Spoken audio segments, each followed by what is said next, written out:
ये तस्वीरें 2013 में उत्तराखंड में आई बाढ़ की हैं, जिसमें कम से कम 4000 लोग तो आधिकारिक रूप से ही मारे गए थे। और इन तस्वीरों को देखिए, ये उत्तराखंड में 2021 और 2022 में हुई आपदा की हैं। इसी तरह ये तस्वीरें हिमाचल में 2 साल पहले 2023 और इस साल 2025 में हुई आपदा की हैं। इससे पता चलता है कि हिमालयी राज्यों में लगातार आपदाएं हो रही हैं और हम इनसे कोई सबक नहीं ले रहे। लेकिन ये कहानी सिर्फ उत्तराखंड या हिमाचल प्रदेश की नहीं है, बल्कि काराकोरम से लेकर अरुणाचल प्रदेश तक पूरी हिमालयी रेखा ही इस वक्त संकटग्रस्त दिखती है। नमस्कार, मेरा नाम है हृदय जोशी और आप देख रहे हैं इको एंड एनर्जी टॉक, वो यूट्यूब प्लेटफॉर्म जहां पर आप क्लाइमेट चेंज, साइंस और हेल्थ से जुड़ी तमाम जानकारियां हासिल करते हैं। वो दिन दूर नहीं जब हिमाचल प्रदेश भारत के नक्शे से गायब हो सकता है। ये बात मैं नहीं कह रहा, ये बात खुद सुप्रीम कोर्ट की एक पीठ ने एक मामले की सुनवाई करते हुए कही है।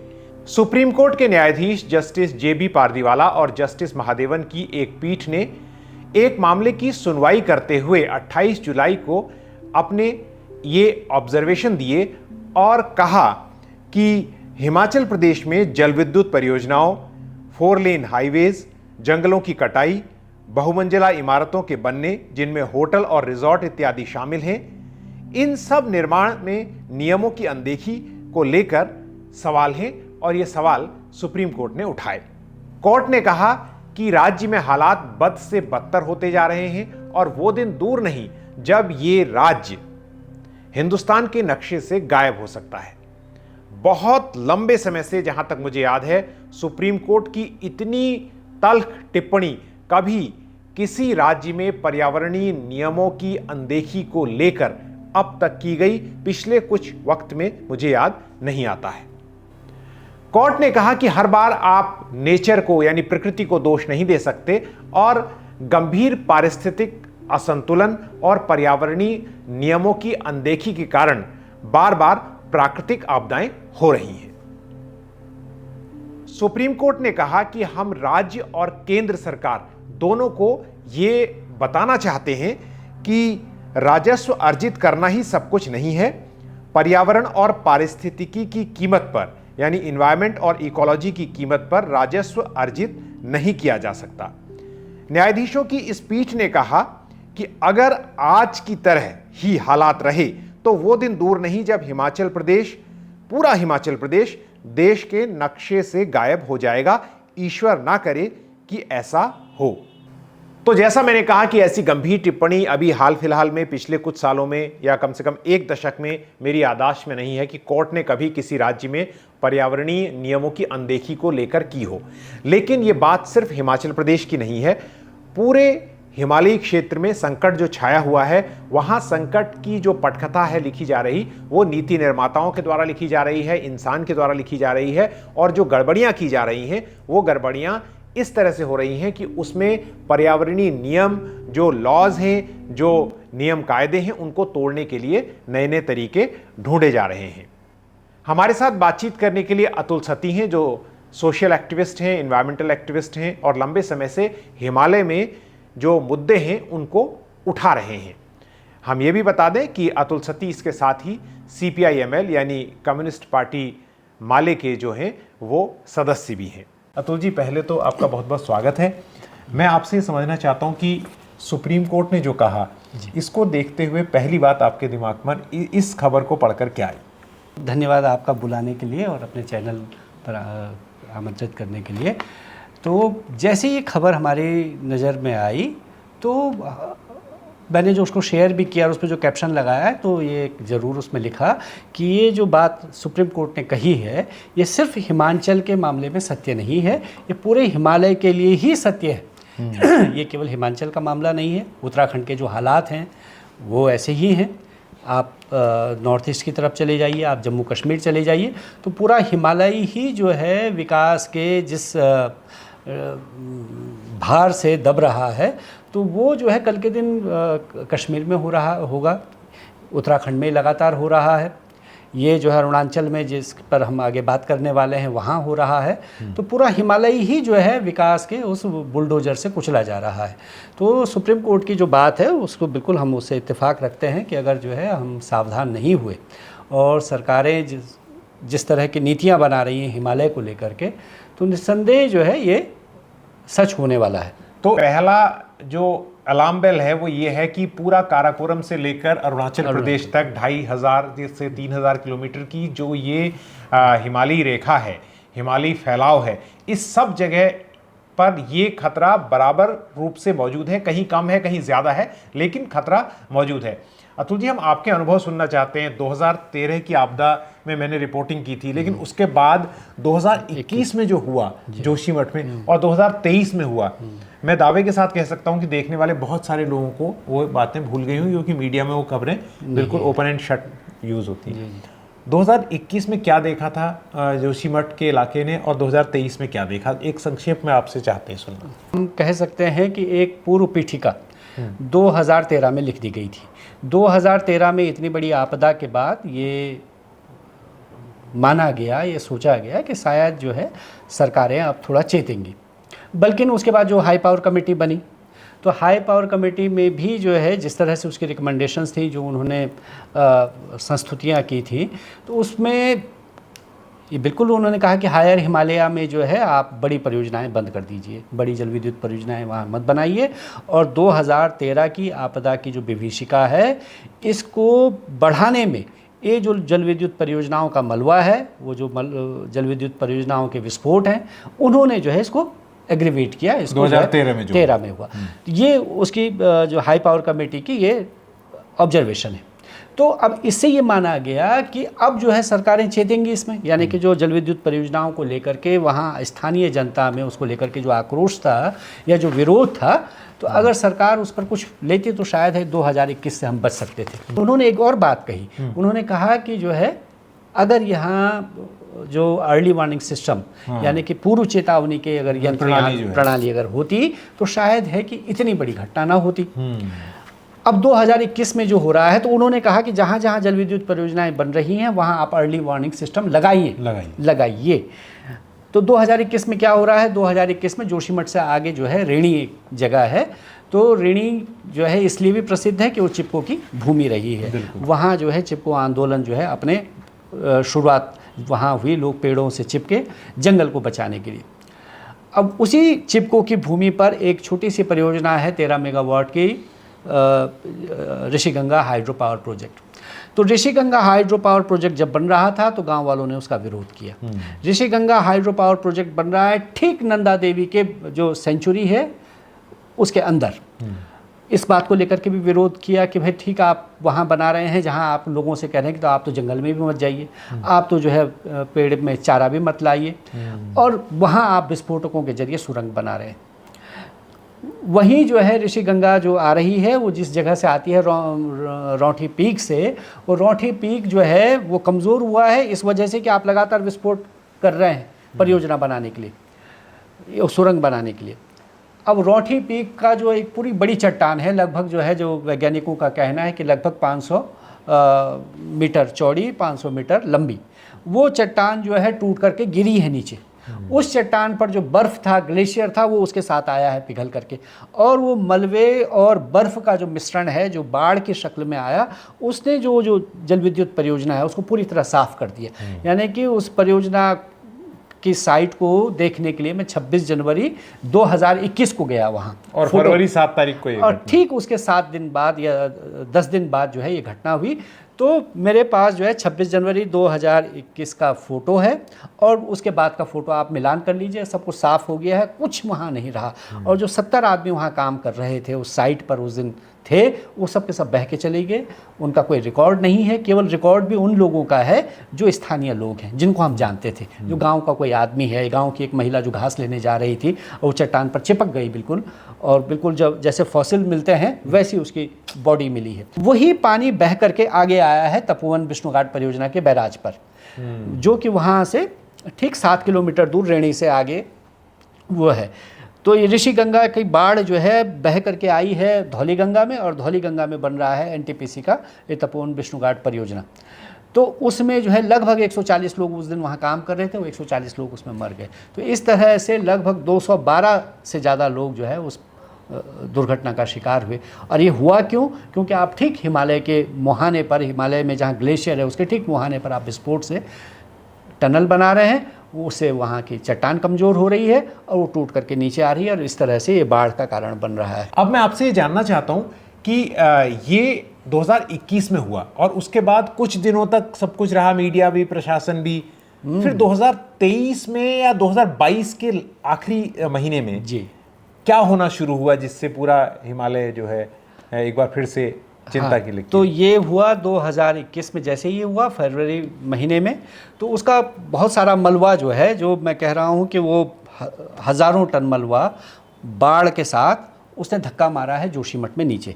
बल्कि जोशीमठ के नीचे विष्णुप्रयाग में जो पुराना पुल था, जो कि 2013 की आपदा में नहीं टूटा, 2021 की आपदा में वो पुल जो है वो तीली की तरह उड़ करके चला गया।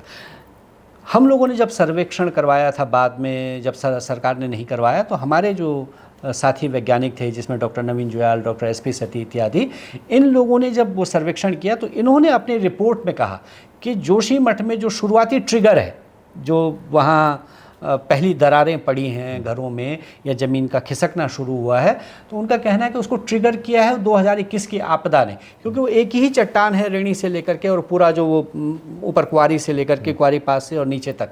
और बता दूं बहुत सारे लोगों को, जो जिस बात का जिक्र अतुल जी कर रहे हैं वो 2022 के दिसंबर में दरारें दिखनी शुरू हुई जोशीमठ में, और जोशीमठ 6000 फीट की ऊंचाई पर है और एक बहुत ही महत्वपूर्ण शहर है जहां से बद्रीनाथ को भी रास्ता जाता है, औली के लिए जो वहां पर विंटर स्पोर्ट्स के लिए भी लोग जाते हैं वो भी है, और वहाँ से कई ग्लेशियरों के लिए चढ़ने के लिए लोग जाते हैं। तो वहाँ घरों में दरारें आनी शुरू हुई और जिनका जिक्र अतुल जी कर रहे हैं, और उसके बाद बहुत सारे घरों को खाली कराया गया। तो ये 2021 की नवंबर दिसंबर से होना शुरू हो गया। 22 की 2021 की, अच्छा 21 में शुरू हो गया। हाँ, 22 तो पूरा साल है उसमें, और 23 में जो है वो और बढ़ जाता है धीरे धीरे। तो 21 नवंबर दिसंबर से 2021 नवंबर दिसंबर से कुछ घरों में दरारें आनी शुरू हुई। तो जो मैं वैज्ञानिकों का नाम ले रहा हूँ, जो जुयाल जी और सती जी, इन्होंने अपनी रिपोर्ट में कहा कि 2021 की जो बाढ़ आई है उसने जो धक्का दिया उससे ट्रिगर हो गया जोशीमठ का जो धंसाव है। असल बात इसमें ये थी कि ये जो चीज़ हुई है इसकी आशंका हम लोग 2003-04 से जता रहे हैं, जब से वो एनटीपीसी की परियोजना वहाँ बननी शुरू हुई। हम लोगों ने 1976 की मिश्रा कमेटी को आधार बना करके उसके रिपोर्ट के आधार पर ये कहा कि यहाँ इतनी बड़ी परियोजना नहीं बननी चाहिए, क्योंकि उससे पहले जो है वो जेपी कंपनी वाली जो विष्णुप्रयाग परियोजना वो बन चुकी थी और उसके विस्फोटकों से जोशीमठ पहले ही हिला हुआ था। इसलिए अगर दूसरी परियोजना आप बना रहे हैं और ठीक जोशीमठ के नीचे से आप सुरंग ले जा रहे हैं तो इस नगर को खतरा होने वाला है, ये आशंका हमारी थी। इसी आशंका को हमने जाहिर किया पहले 2004, 5, 6, 7 लगातार आंदोलन हुआ, और 2010 में जब उस परियोजना जो एनटीपीसी की परियोजना की सुरंग में मशीन फंस गई, वो जो बोल्डर वहाँ गिर गया, पानी का रिसाव होने लगा, तो उस आंदोलन की जो है उसमें एक आंदोलन हुआ उसके खिलाफ, क्योंकि हमारा जो जल स्रोत थे, पानी के जो स्रोत थे वो सूखने लगे, तो उसके खिलाफ एक आंदोलन हुआ। उस आंदोलन की एक प्रमुख मांग है कि हमारे घर मकानों का बीमा कराया जाए। तो जो हम 2010 में कह रहे हैं कि हमारा घर मकानों का बीमा कराया जाए, इसका मतलब ही ये है कि हमारे घर मकानों में दरारें पड़ने वाली हैं, पड़ेंगी, क्योंकि आप जो है सुरंग हमारे उससे नीचे ले जा रहे हैं। एनटीपीसी के साथ हमारा समझौता हुआ है 2010 में, जिस समझौते में ये हुआ है कि आपके घर मकानों का बीमा करवाया जाएगा और इस परियोजना की पुनर्समीक्षा होगी, हाई पावर कमेटी बनेगी। ये सब समझौते में लिखा हुआ था। भले वो लागू नहीं हुआ वो समझौता, केवल एक चीज़ उसकी लागू हुई कि उन्होंने कहा कि हम आपके जल स्रोतों के सूखने के कारण आपको पेयजल के लिए 16 करोड़ रुपए देंगे, वो जो पैसा हमको मिला और वो पेयजल योजना का काम हुआ। तो ये आशंका हम 2010 में जता चुके थे कि भाई आप हमारे घर मकान का बीमा करवा लीजिए, अन्यथा जो है आपकी सुरंग की वजह से हमारे यहाँ दरार पड़ने वाली है।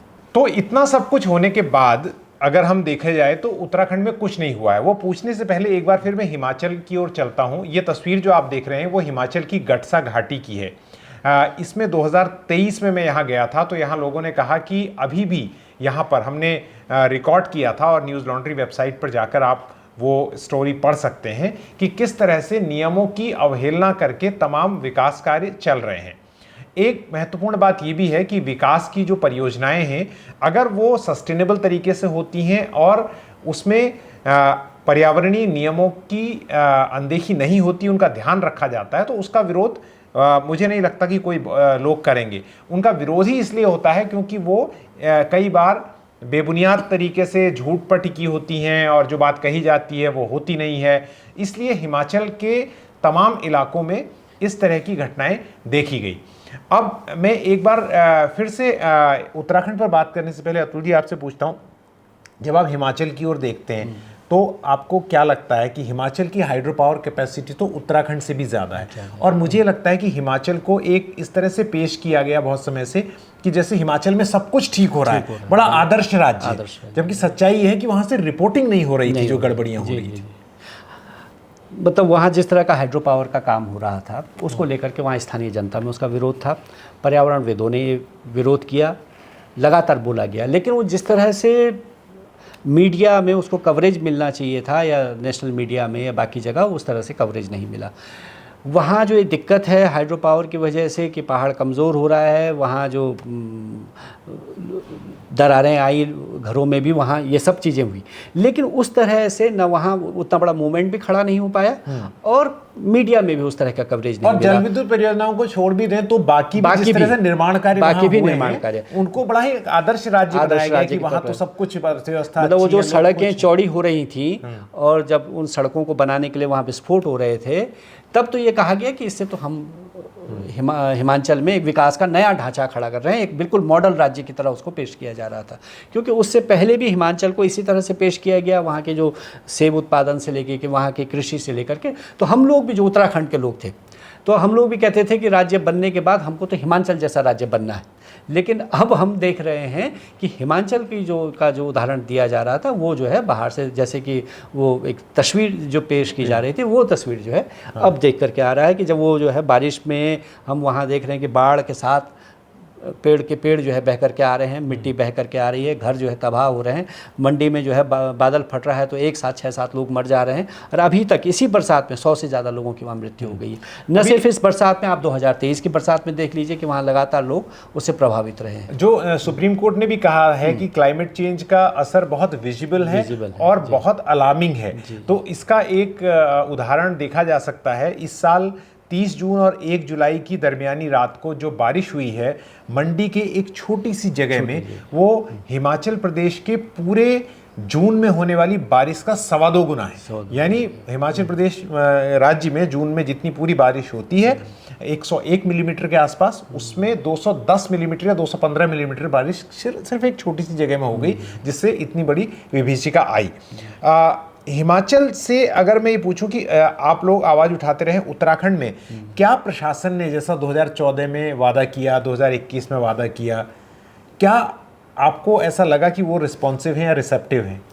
नहीं, कतई नहीं रिस्पॉन्सिव। और मैं तो आपको उदाहरण दिया कि भाई 2013 में तो इतनी बड़ी आपदा के बाद आपने हाई पावर कमेटी बनाई सरकार ने, उसके बाद हम देख रहे हैं कि एक हाई पावर कमेटी है जो जब ऑल वेदर रोड बनी है, सुप्रीम कोर्ट ने हाई पावर कमेटी बनाई। अच्छा चलिए, सरकार नहीं सुनती है आपकी बात तो ठीक है, लेकिन सुप्रीम कोर्ट की अपनी बनाई हुई हाई पावर कमेटी की बात सुप्रीम कोर्ट नहीं सुन रहा है। उसके जो अध्यक्ष हैं, उसको जो प्रिसाइड कर रहे हैं डॉक्टर रवि चोपड़ा, उनको बाद में जो है इस्तीफा देना पड़ता है उस कमेटी से जब उनकी बात सुनी नहीं जाती। वो कह क्या रहे हैं? वो यही कह रहे हैं कि आप इतनी चौड़ी सड़क नहीं बनाइए, आप 7 मीटर से ज़्यादा हिमालय में चौड़ी सड़क बनाएंगे तो यहाँ दिक्कत हो जाएगी। आप जिस तरह से स्लोप की कटिंग कर रहे हैं, अगर ऐसा करेंगे तो दिक्कत हो जाएगी, और उन्हीं की बात को नहीं सुना जा रहा है। तो आप सरकार से कैसे उम्मीद करेंगे? क्योंकि सरकार तो जो है केदारनाथ को जिस तरह से पेश कर रही है, तो वो तो एक उपलब्धि के बतौर पेश कर रही है। जो कुछ वहाँ किया जा रहा है, जिस तरह का ढांचा अब खड़ा हो रहा है, मतलब जो 2013 में बह गया, उसके बाद उससे बड़ा निर्माण कार्य वहाँ चल रहा है। वहाँ जो है आप हेलीकॉप्टर की सेवा से लेकर के बाकी सब कुछ हो रहा है वहाँ, क्योंकि मशीनें जो है रास्ते से नहीं जा सकती, तो आप जो है हेलीकॉप्टर से पोकलैंड मशीन ले जा रहे हैं, आप हेलीकॉप्टर से जो है जेसीबी मशीन वहाँ ले जा रहे हैं। एक बात मैं तो दर्शकों को और बता दूं यहाँ पर कि केदारनाथ का जो इलाका है वो एक वाइल्ड लाइफ सेंचुरी है, और वाइल्ड लाइफ सेंचुरी जो है वो बहुत स्ट्रिंजेंट पर्यावरणीय नियमों के तहत काम करती है। लेकिन आप केदारनाथ किसी भी समय सीजन के वक्त चले जाएँ तो वहाँ लगभग 3 हेलीकॉप्टर हवा में रहते हैं। एक उतर रहा होता है, दूसरा टेक ऑफ कर रहा होता है, तीसरा हवा में इंतजार कर रहा होता है उतरने का। डॉक्टर रामचंद्र गुहा से मैंने कुछ वक्त पहले बात की थी, तो उन्होंने कहा था Kedarnath has become a ego trip, ये एक ईगो ट्रिप बन गया है और सरकार तो वहाँ केबल कार भी ले जा रही है वहाँ पर, तो ये एक चीज़ है। लेकिन जैसी बात आप कह रहे हैं, जब आप लोगों ने, मुझे याद आता है उत्तराखंड में आंदोलन शुरू किया और गुस्सा लोगों का, और वो लोगों का आंदोलन था, उसमें लोगों ने कहा कि भाई हमें, हमारे साथ धोखा हुआ है, तो क्या प्रशासन के द्वारा आपको हटाने की कोशिश भी की गई? उस वक्त क्या हुआ था, प्रशासन का रवैया कैसा था? मैं बात कर रहा हूँ जब सब्सिडेंस हुआ था उस वक्त। हाँ, तो उस समय तो जो है प्रशासन ने शुरुआत में कोशिश ज़रूर किया कि आंदोलन वो ना हो, इतना बढ़े नहीं। बीच में जो है फिर ये वहाँ जो भाजपा के प्रदेश अध्यक्ष हैं उन्होंने ये बयान दिया कि जो आंदोलनकारी हैं माओवादी हैं, चीन के एजेंट हैं, ये सब हुआ। वहाँ भाजपा के लोगों ने हमको काला झंडा दिखाया, हमारे पुतले जलाए। पुलिस का ये हुआ कि एक बार तो ये हुआ कि पुलिस जो है इन पर लाठीचार्ज करे, सबको गिरफ्तार करे, ये बात हुई। मुझ पर जो है एनएसए लगाने का वो प्रयास हुआ कि भाई इस पर एनएसए लगाया जाए, इनको बंद किया जाए, लेकिन ये सब चला नहीं क्योंकि जन दबाव बहुत ज़्यादा था, मीडिया ने बहुत ज़्यादा कवर उसको कर लिया था, तो इसलिए ये तो नहीं हुआ। लेकिन हाँ, मुकदमे बाद में हम पर हुए, अभी मुकदमा चल रहा है उस आंदोलन का। तो सरकार तो इस तरह का प्रयास करती है कि भाई लोग, उन्होंने जो है पूरे आंदोलन को तोड़ने के लिए उसको बाहर भीतर में स्थानीय लोग, निवासी और बाहर के निवासियों में बांट दिया, गरीब और अमीर में बांट दिया। घर घर जा कर के पूरी भाजपा की टीम जो है उनके प्रदेश अध्यक्ष के नेतृत्व में, वो जो मंत्री धन सिंह रावत जी हैं उनके नेतृत्व में घर घर गए लोगों को समझाने कि आप उस आंदोलन में मत जाइए, वहाँ शामिल मत होइए। लेकिन हम लोग डटे रहे तो उसका एक फ़ायदा लोगों को हुआ कि मुआवजा उनको मिला। एक हिस्सा जो है अभी भी जो है ऐसा है जिसको कि ठीक ठाक मुआवजा मिला है, लेकिन वो दिक्कत ये है कि वो पूरा जो ज़मीन का व्यवस्था होनी थी या पुनर्वास की जो व्यवस्था होनी थी वो सरकार ने नहीं की, इसलिए अभी भी 250 से ज़्यादा परिवार वहाँ अटके हुए हैं इस इंतज़ार में कि हमारा पुनर्वास हो। आज के अखबार में हम देख रहे हैं कि जब मैंने परसों भी कहा और उसके बाद मैंने एक और प्रेस कॉन्फ्रेंस में ये बात कही, तो अब पता चल रहा है कि सरकार ने कुछ पैसा रिलीज किया है, 45 करोड़ रुपया। तो वो जो होना था कि वहाँ जो स्थायीकरण का काम होना है, स्टेबलाइजेशन का काम, जोशीमठ के पुनर्निर्माण का काम, तो लेकिन वो 2 साल में अभी 1 रुपया खर्च नहीं हुआ उस पर। जबकि जो है उस आंदोलन के दबाव में केंद्र सरकार ने 1700 करोड़ रुपया, लगभग 1640 करोड़ रुपया जारी कर दिया, लेकिन उसमें कोई खर्च नहीं हुआ। लगातार ये हो रहा है कि अब डीपीआर बन रही है, नई डीपीआर बन रही है, पुरानी खारिज हो रही है, आज तक जो है उसमें कोई काम नहीं हुआ। इसको लेकर के ज़रूर लोग आशंकित हैं। एक बात मैं यहाँ पर कहना चाहता हूँ कि जब भी इस तरह की बात कही जाती है कि पर्यावरण के प्रति आप संवेदनशील रहें, पर्यावरण का ध्यान रखें जिस वक्त आप प्रोजेक्ट्स, विकास परियोजनाएं चला रहे हैं, तो सीधे कहा जाता है कि आप लोग जो हैं वो विकास का और तरक्की का विरोध कर रहे हैं। जबकि सच्ची बात यह है कि आज हमारे पास पुख्ता डेटा मौजूद है, रिसर्च मौजूद है जो ये बताती है कि ये दोनों एक साथ ही चलेंगे। अगर आप पर्यावरण का ख्याल नहीं रखेंगे तो आपकी लॉन्ग टर्म में इकोनॉमिक ग्रोथ नहीं हो सकती, क्योंकि बहुत सारा पैसा खर्च करके जो आप विकास परियोजनाएं खड़ी करते हैं वो बर्बाद हो जाती हैं प्राकृतिक आपदाओं में। अमेरिकन यूनिवर्सिटी की एक रिपोर्ट है जिसका मैं लिंक यहाँ पर आपके साथ शेयर करूँगा, कम से कम उससे जुड़ी हुई खबर। वो ये बताती है कि अगर पिछले 5 दशकों में हिंदुस्तान ने इतने नेचुरल डिजास्टर्स न झेले होते तो आज उसकी जीडीपी 30% ज़्यादा होती। तो इस रिपोर्ट को आप ज़रूर पढ़ें, जिसका लिंक मैं शेयर कर रहा हूँ आपके साथ, और ये 1960 से लेकर 2016 तक के डेटा पर उपलब्ध है।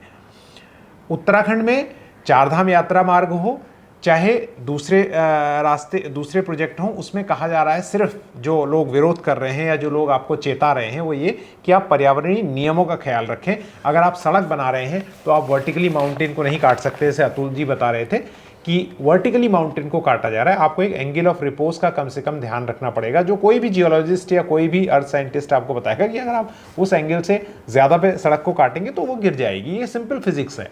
तो ये बात है।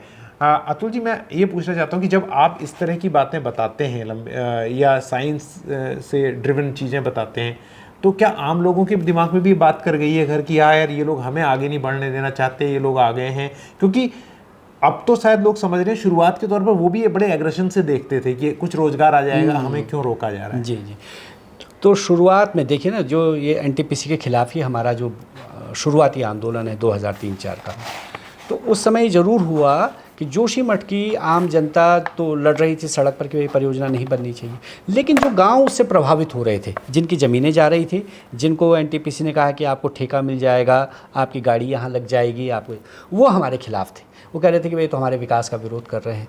लेकिन आज के दिन पर अगर आप 2023 में जोशीमठ गए हों, जब वो आंदोलन चल रहा था, तो लोगों ने अपने घरों पर कि एनटीपीसी गो बैक के नारे लगे, के नारे, मतलब वो स्वयं खुद, हमने कोई वो फोटो स्टेट भी नहीं किया ना हमने वो दिया, लोगों ने स्वयं ये कहा। और आज भी जो है बहुत सारे लोग, तो एक बात हमें यहाँ पर कहनी पड़ेगी क्योंकि एनटीपीसी की ओर से कोई बोलने के लिए नहीं, कि एनटीपीसी ने अपने कई प्रेस कॉन्फ्रेंसेस में और कई प्रेस रिलीज में और बयान में इस बात का विरोध किया और उन्होंने कहा कि इस परियोजना का कोई असर जो है जोशीमठ में जो बर्बादी हुई है उससे लेना देना नहीं है। हम इस बात को इसलिए रख रहे हैं क्योंकि उनका पक्ष रखा जाना यहाँ पर ज़रूरी है।